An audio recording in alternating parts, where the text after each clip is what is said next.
وبعد مشهد السيد كتام الحزين الذي انتهت به الحلقة الماضية، الكل يسأل ماذا حدث لجاركوتاي؟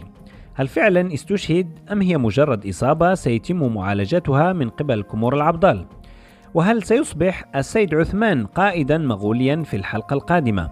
ومتى سيشهد المسلسل قفزة زمنية؟ السلام عليكم أعزائي المتابعين، ومرحبا بكم في فيديو جديد.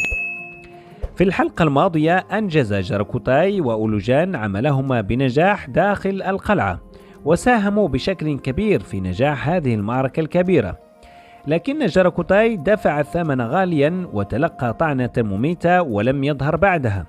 فهل انتهى جاركوتاي؟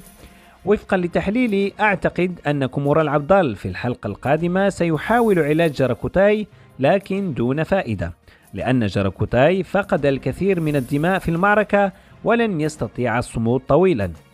جاركوتاي يا أصدقائي سيلتحق بركب المغادرين لإفساح المجال للشخصيات الجديدة التي ستظهر قريبا بعد القفزة الزمنية التي ستحدث في الحلقة 120.